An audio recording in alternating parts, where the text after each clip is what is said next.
इस वर्ष बारिश की अच्छी शुरुआत हुई है। हमारे किसान भाइयों बहनों को खरीफ की बुआई करने में अवश्य मदद मिलेगी। और एक खुशी की बात मेरे ध्यान में आई और मुझे बड़ा आनंद हुआ। हमारे देश में दलहन की और तिलहन की, पल्सेस की और ऑयल सीड्स की बहुत कमी रहती है। गरीब को दलहन चाहिए, खाने के लिए सब्जी वगैरह में थोड़ा तेल भी चाहिए। मेरे लिए खुशी की बात है कि इस बार जो बुवाई हुई है उसमें दलहन में करीब करीब 50% वृद्धि हुई है और तिलहन में करीब करीब 33% वृद्धि हुई है। मैं किसान भाई बहनों को इसलिए सविशेष बधाई देता हूं, उनका बहुत अभिनंदन करता हूं। मेरे प्यारे देशवासियों, 26 जुलाई हमारे देश के इतिहास में कारगिल विजय दिवस के रूप में अंकित है। देश के किसान का नाता जमीन से जितना है उतना ही देश के जवान का भी है। कारगिल युद्ध में हमारा एक एक जवान 100-100 दुश्मनों पर भारी पड़ा। अपने प्राणों की परवाह न करके दुश्मनों की कोशिशों को नाकाम करने वाले उन वीर सैनिकों को शत शत नमन करता हूं। करगिल का युद्ध केवल सीमाओं पर नहीं लड़ा गया। भारत के हर शहर, हर गांव में इस युद्ध में योगदान था। ये युद्ध उन माताओं और बहनों ने लड़ा जिनका जवान बेटा या भाई करगिल में दुश्मनों से लड़ रहा था। उन बेटियों ने लड़ा जिनके हाथों से अभी पीहर की मेहंदी नहीं उतरी थी। पिता ने लड़ा जो अपने जवान बेटों को देखकर खुद को जवान महसूस करता था, और उस बेटे ने लड़ा जिसने अभी अपने पिता की उंगली पकड़कर चलना भी नहीं सीखा था। इनके बलिदान के कारण ही आज भारत दुनिया में सर उठाकर बात कर पाता है। और इसलिए आज कारगिल विजय दिवस पर इन सभी हमारे सेनानियों को मेरा शत शत प्रणाम। 26 जुलाई एक और दृष्टि से भी मैं जरा महत्वपूर्ण मानता हूं, क्योंकि 2014 में हमारी सरकार बनने के बाद कुछ ही महीनों में 26 जुलाई को हमने माय गॉव को प्रारंभ किया था। लोकतंत्र में जनभागीदारी बढ़ाने का हमारा संकल्प, जन जन को विकास के कार्य में जोड़ना। और मुझे आज एक साल के बाद ये कहते हुए खुशी है, करीब 2 करोड़ लोगों ने माय गॉव को देखा। करीब करीब 5.5 लाख लोगों ने कमेंट्स किए। और सबसे ज्यादा खुशी की बात तो ये है कि 50,000 से ज्यादा लोगों ने पीएमओ एप्लीकेशन पर सुझाव दिए। उन्होंने समय निकाला, माइंड अप्लाई किया, इस काम को महत्वपूर्ण माना। और कैसे महत्वपूर्ण सुझाव आए। कानपुर से अखिलेश वाजपेयी जी ने एक अच्छा सुझाव भेजा था कि विकलांग व्यक्तियों को रेलवे के अंदर आईआरसीटीसी वेबसाइट के माध्यम से कोटा वाला टिकट क्यों नहीं दिया जाना चाहिए। अगर विकलांग को भी टिकट पाने के लिए वही कठिनाइयां झेलनी पड़े, कितना उचित है। अब यूं तो बात छोटी है, लेकिन न कभी सरकार में किसी को ये ध्यान आया, न कभी इस पर सोचा गया। लेकिन भाई अखिलेश वाजपेयी के सुझाव पर सरकार ने गंभीरता से विचार किया और आज हमारे विकलांग भाइयों बहनों के लिए इस व्यवस्था को लागू कर दिया गया। आज जो लोगो बनते हैं, टैगलाइन बनते हैं, कार्यक्रम की रचना होती है, पॉलिसी बनती है, माय गॉव पर बहुत ही सकारात्मक सुझाव आते हैं। शासन व्यवस्था में एक नई फ्रेश एयर का अनुभव होता है, एक नई चेतना का अनुभव होता है।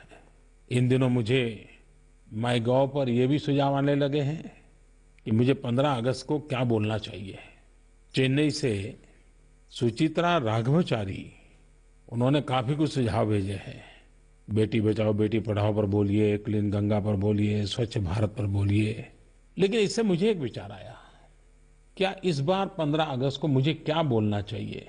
क्या आप मुझे सुझाव भेज सकते हैं? माय गॉव पर भेज सकते हैं, आकाशवाणी पर चिट्ठी लिख सकते हैं, प्रधानमंत्री कार्यालय में चिट्ठी लिख सकते हैं। देखें, मैं मानता हूं शायद ये अच्छा विचार है कि 15 अगस्त के मेरे भाषण को जनता जनार्दन से सुझाव लिए जाए। मुझे विश्वास है कि आप जरूर अच्छे सुझाव भेजेंगे। एक बात की ओर मैं अपनी चिंता जताना चाहता हूँ। मैं कोई उपदेश देना नहीं चाहता हूँ और न ही मैं राज्य सरकार, केंद्र सरकार या स्थानीय स्वराज की संस्थाओं की इकाइयों की जिम्मेवारियों से बचने का रास्ता खोज रहा हूँ। अभी 2 दिन पहले मैंने दिल्ली की एक दुर्घटना के दृश्य पर मेरी नजर पड़ी और दुर्घटना के बाद वो स्कूटर चालक 10 मिनट तक तड़पता रहा। उसे कोई मदद नहीं मिली। वैसे भी मैंने देखा है कि मुझे कई लोग लगातार इस बात में लिखते रहते हैं कि आप रोड सेफ्टी पर कुछ बोलिए, लोगों को सचेत कीजिए। बेंगलुरु के ओशा कोटे के अक्षय हो, पुणे के अमय जोशी हो, कर्नाटक के मुरबिद्री के प्रसन्ना काकुंजे हो, इन सब ने, यानी काफी लोगों के हैं नाम, मैं सबके नाम तो नहीं बता रहा हूं, इस विषय पे चिंता जताई है और कहा है आप सबकी चिंता सही है। और जब आंकड़ों की तरफ देखते हैं तो हृदय हिल जाता है। हमारे देश में हर मिनट एक दुर्घटना होती है। दुर्घटना के कारण, रोड एक्सीडेंट के कारण हर 4 मिनट में एक मृत्यु होती है। और सबसे बड़ी चिंता का विषय ये भी है, करीब करीब 1/3 मरने वालों में 15 से 25 साल की उम्र के नौजवान होते हैं और एक मृत्यु पूरे परिवार को हिला देता है। शासन को तो जो काम करने चाहिए वो करने ही चाहिए, लेकिन मैं माँ बाप से गुजारिश करता हूँ, अपने बच्चों को चाहे 2 व्हीलर चलाते हो या 4 व्हीलर चलाते हो, सेफ्टी की जितनी बातें हैं उस पर जरूर ध्यान देने का माहौल परिवार में भी बनाना चाहिए। कभी कभी हम ऑटो रिक्शा पर देखते हैं, पीछे लिखा होता है पापा जल्दी घर आ जाना, और पढ़ते हैं तो कितना टची लगता है। और इसलिए मैं कहता हूँ, ये बात सही है कि सरकार ने इस दिशा में काफ़ी नए इनिशिएटिव लिए हैं रोड सेफ्टी के लिए, चाहे एजुकेशन का मामला हो, रोड की रचना का इंजीनियरिंग हो, कानून को एनफोर्स करने की बात हो, या एक्सीडेंट के बाद घायल लोगों के इमरजेंसी केयर की बात हो। इन सारी बातों को ध्यान में रखते हुए road transport and safety bill हम लाने जा रहे हैं। आने वाले दिनों में नेशनल रोड सेफ्टी पॉलिसी और रोड सेफ्टी एक्शन प्लान का इम्प्लीमेंटेशन करने की दिशा में भी हम कई महत्वपूर्ण कदम उठाने के लिए सोच रहे हैं। एक और प्रोजेक्ट हम लिए हैं, आगे चल के इसका विस्तार भी होने वाला है, कैशलेस ट्रीटमेंट। गुड़गांव, जयपुर और वडोदरा, वहाँ से लेकर के मुंबई, रांची, रड़गांव, महुलिया राजमार्गों के लिए हम एक कैशलेस ट्रीटमेंट, और उसका अर्थ है कि पहले 50 घंटे पैसे है कि नहीं, पैसे कौन देगा कौन नहीं देगा, इन सारी चिंता छोड़ करके एक बार रोड एक्सीडेंट में जो घायल है उसको उत्तम से उत्तम सेवा कैसे मिले, सारवार कैसे मिले, उसको हम प्राथमिकता दे रहे हैं। देश भर में हादसों के संबंध में जानकारी देने के लिए टोल फ्री 1033 नंबर, एम्बुलेंस की व्यवस्था, ये सारी बातें। लेकिन ये सारी चीजें एक्सीडेंट के बाद की है। एक्सीडेंट न हो इसके लिए तो हम सब ने सचमुच में, एक एक जान बहुत प्यारी होती है, एक एक जीवन बहुत प्यारा होता है, उस रूप में उसको देखने की आवश्यकता है। कभी कभी मैं कहता हूँ, कर्मचारी कर्म योगी बने। पिछले दिनों कुछ घटनाएं मेरे ध्यान में आई, मुझे अच्छा लगा कि मैं आपसे बात करूं। कभी कभार नौकरी करते करते इंसान थक जाता है और कुछ सालों के बाद तो ठीक है, तनख्वाह मिल जाता है, काम कर लेंगे, यही भाव होता है। लेकिन मुझे पिछले दिनों रेलवे के कर्मचारी के विषय में जानकारी मिली। नागपुर डिवीजन में विजय बिस्वाल करके टीटी है। अब उनको पेंटिंग का शौक है, अब वो कहीं पर भी जाके पेंटिंग कर सकते थे, लेकिन उन्होंने रेलवे को ही अपना आराध्य माना और वे रेलवे में नौकरी ही करते हैं और रेलवे के ही संबंधित भिन्न भिन्न दृश्यों का पेंटिंग करते रहते हैं। उनको एक आनंद भी मिलता है और उस काम के अंदर इतनी रुचि बढ़ जाती है। मुझे बड़ा ये उदाहरण देखकर अच्छा लगा कि अपने काम में भी कैसे प्राण तत्व लाया जा सकता है। अपनी रुचि, अपनी कला, अपनी क्षमता को अपने कार्य के साथ कैसे जोड़ा जा सकता है, ये विजय बिस्वाल ने बताया है हो सकता है अब विजय बिस्वाल की पेंटिंग की चर्चा आने वाले दिनों में जरूर होगी। और भी मेरे ध्यान में एक बात आई। मध्य प्रदेश के हरदा जिले के सरकारी अधिकारियों की पूरी टीम, पूरी टोली ने एक ऐसा काम शुरू किया जो मेरे मन को छू गया और मुझे बहुत पसंद है उनका ये काम। उन्होंने शुरू किया ऑपरेशन मलयुद्ध।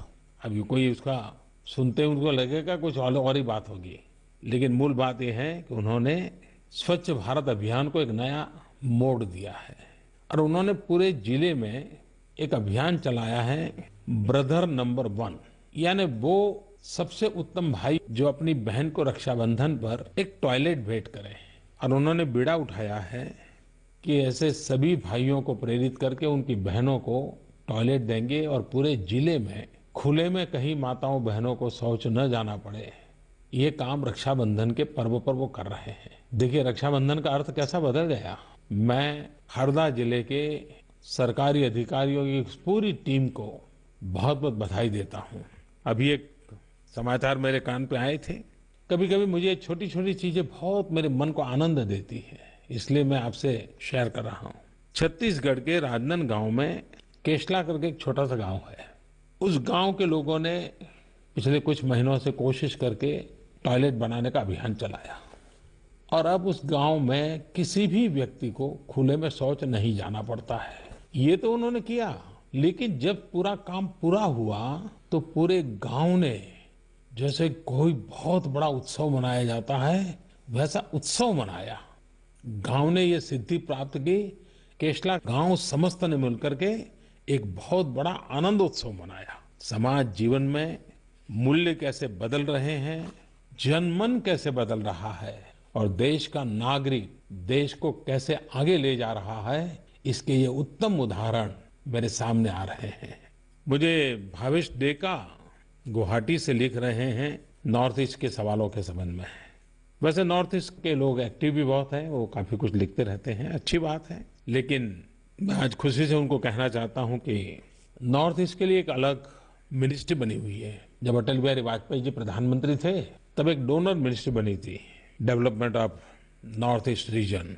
हमारी सरकार बनने के बाद हमारे डोनर डिपार्टमेंट में एक बड़ा महत्वपूर्ण निर्णय किया है कि क्या नॉर्थ ईस्ट का भला दिल्ली में बैठ करके हो जाएगा क्या। और सबने मिलकर के तय किया कि भारत सरकार के अधिकारियों की टीम नॉर्थ ईस्ट के उन राज्यों में जाएगी, नागालैंड हो, मणिपुर हो, अरुणाचल हो, त्रिपुरा हो, असम हो, सिक्किम हो, और 7 दिन वहां कैंप करेंगे, जिलों में जाएंगे, गांवों में जाएंगे, वहां के स्थानीय सरकार के अधिकारियों से मिलेंगे, जनप्रतिनिधियों से बातें करेंगे, नागरिकों से बातें करेंगे, समस्याओं को सुनेंगे, समस्याओं का समाधान करने की दिशा में भारत सरकार को जो करना है उसको भी करेंगे।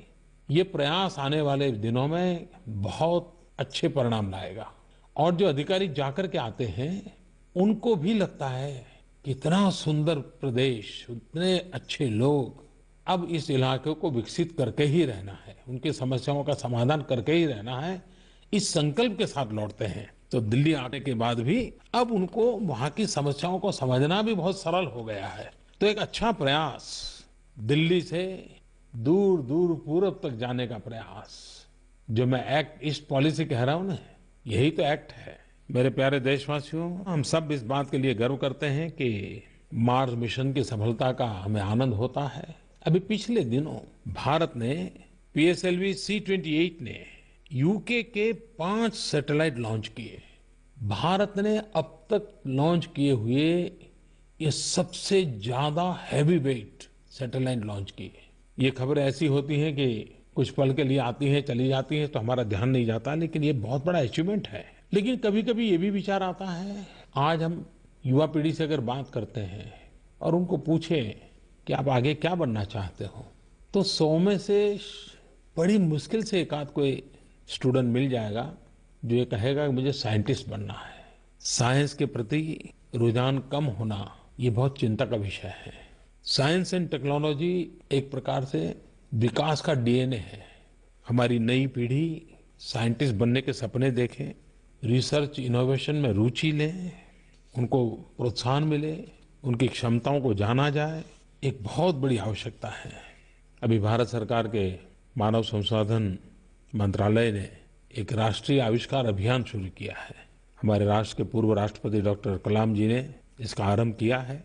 इस अभियान के तहत आईआईटी, एनआईटी, सेंट्रल और स्टेट यूनिवर्सिटी एक मेंटर के तौर पर जहां-जहां इस प्रकार की संभावनाएं हैं, वहां उन बालकों को प्रोत्साहित करना, उनको मार्गदर्शन करना, उनको मदद करना, उस पर ध्यान केंद्रित करने वाले हैं। मैं तो सरकार के आईएएस अफसरों को भी कहता रहता हूं कि आप इतना पढ़ लिख करके आगे बढ़े हो, तो आप भी तो कभी सप्ताह में 2-4 घंटे अपने नजदीक के किसी स्कूल कॉलेज में जाकर के बच्चों से जरूर बात कीजिए।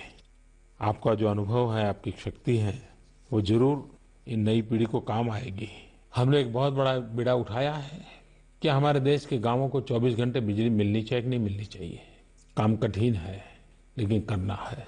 हमने इसका शुभारंभ कर दिया है और आने वाले वर्षों में हम गांव को 24 घंटे बिजली प्राप्त हो, गांव के बच्चों को भी परीक्षा के दिनों में पढ़ना हो तो बिजली की तकलीफ न हो, गांव में भी छोटे मोटे उद्योग लगाने हो तो बिजली प्राप्त हो।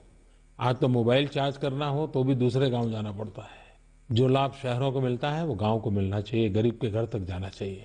और इसीलिए हमने प्रारंभ किया है दीनदयाल उपाध्याय ग्राम ज्योति कार्यक्रम। मैं जानता हूं इतना बड़ा देश, लाखों गांव, दूर दूर तक पहुंचना है, घर घर पहुंचना है, लेकिन गरीब के लिए ही तो दौड़ना है। हम इसको करेंगे, आरंभ कर दिया है, जरूर करेंगे। आज मन की बात में भांति भांति की बातें करने का मन कर गया। एक प्रकार से हमारे देश में अगस्त महीना, सितंबर महीना त्योहारों का अवसर रहता है, ढेर सारे त्योहार रहते हैं। मेरी आप सबको बहुत बहुत शुभकामनाएं। 15 अगस्त के लिए आप जरूर मुझे सुझाव भेजिए, आपके विचार मेरे बहुत काम आएंगे। बहुत बहुत धन्यवाद।